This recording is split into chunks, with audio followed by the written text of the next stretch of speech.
اگر عظیم بیگ چغتائی نہ ہوتے تو عصمت چغتائی بھی نہ ہوتی.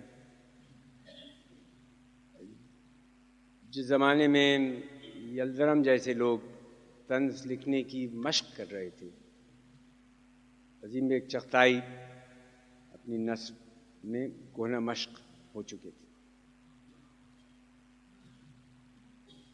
چودھری صاحب سے میری پہلی ملاقات تو جب ہوئی جب میں دوسری جماعت میں داخل ہوا.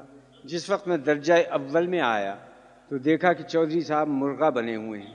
اس مبارک پرند کی وضاحت چودھری صاحب کو مجبوراً تھوڑی دیر کے لیے اختیار کرنا پڑی. وہ میرے پاس آ کر بیٹھے اور سبق یاد کرنے کے وجوہ اور اس کے خطرناک نتائج پر گفتگو رہی. ماسٹر صاحب کے ڈنڈے نے یہ عارضی صحبت درہم بھرم کر دی.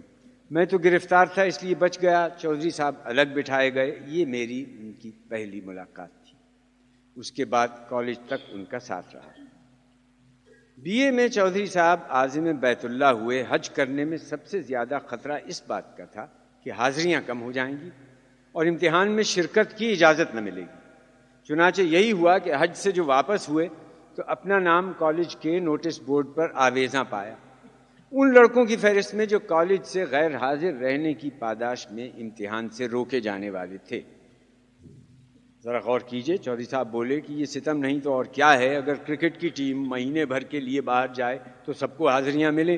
اگر لڑکے چتوڑ کا قلعہ اور دہلی کے کھنڈر دیکھنے جائیں تو شعبہ تاریخ کے پروفیسر اس کو سیر سپاٹے کو حصہ تعلیمی سمجھ کر حاضریاں پوری کروائیں.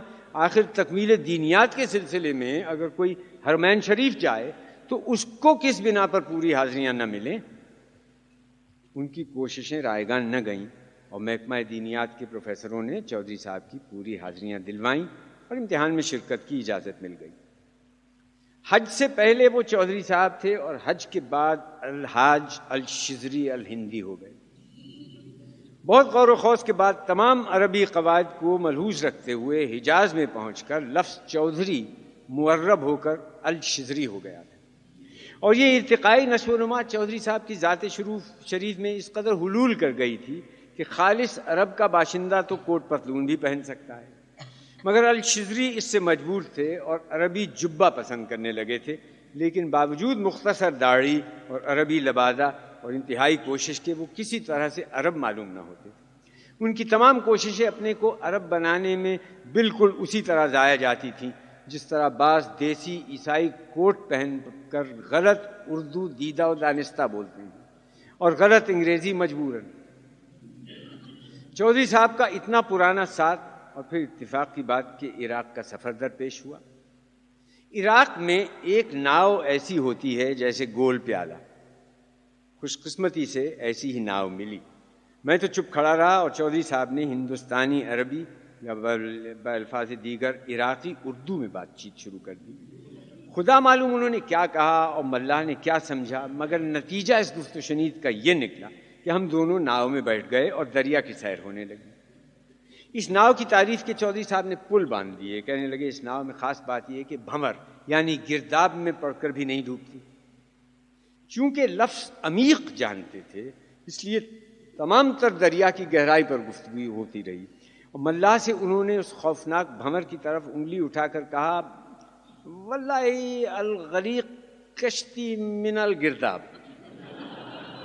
لفظ گرداب پر انگلی سے بھنور کی شکل بنائی اور بھنور میں ناؤ لے چلنے کا اشارہ کیا.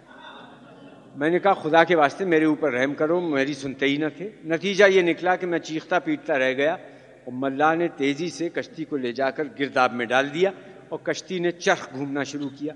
میرا سر چکرایا. میں نے واپس چلنے کو کہا. اتنے میں موذی ملاح نے پانی میں پتوار ڈال کر ناؤ کی گردش میں اضافہ کر دیا. میں تو سر پکڑ کر بیٹھ گیا اور زور سے چلایا خدا کے واسطے ناؤ روکو. چودھری صاحب اس خیال میں تھے کہ جب جی چاہے گا رکوا لیں گے. چنانچہ اب انہوں نے خود ڈگمگاتے ہوئے ملاح سے کہا ایوہ الشیخ شدت من الرقص اخرج من الگرداب.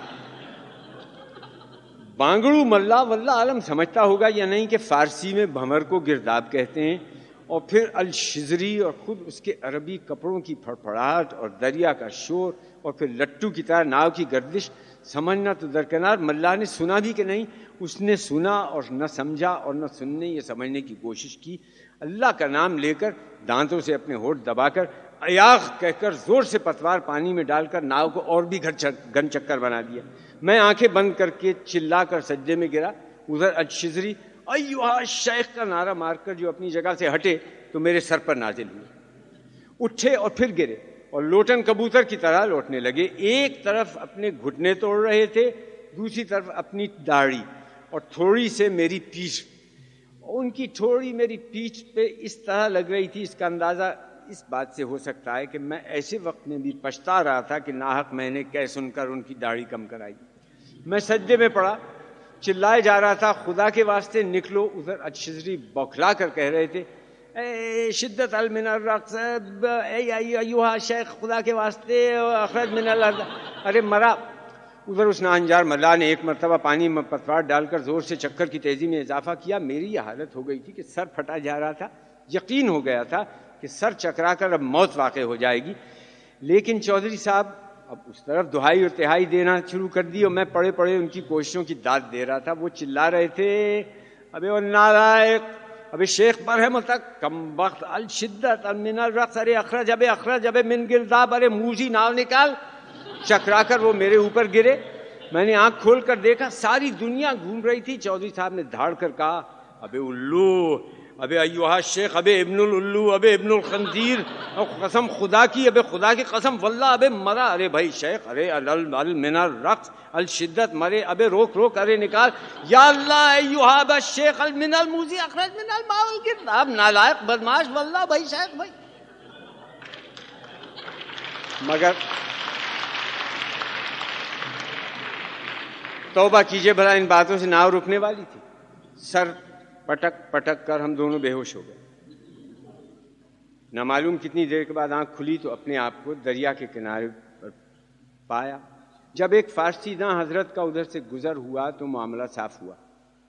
ادھر الشذری نے ملا کی شکایت کی کہ ہم دونوں کو اس نے ناؤ میں چرخ دے کر مرا کر دیا اور مزدوری مانگتا ہے۔ ادھر ملا نے کہا کہ ایسے لوگ کم دیکھنے میں آئے ہوں گے کہ مارے چکر کے مرے جا رہے ہیں، مگر بار بار یہی کہتے تھے کہ ناؤ کی شدت کے ساتھ رقص کراؤ۔ میرا خود سر چکرا گیا، دگنی مزدوری واجب ہے۔ 3-4 روز تک دونوں کا حال پتلا رہا۔ یہ سب کچھ ہوا مگر چودھری صاحب نہ قائل ہونا تھے نہ ہوئے۔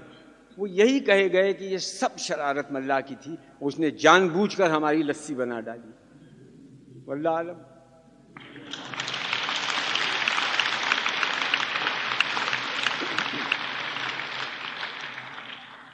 اگر عظیم بیگ چغتائی نہ ہوتے تو عصمت چغتائی بھی نہ ہوتی۔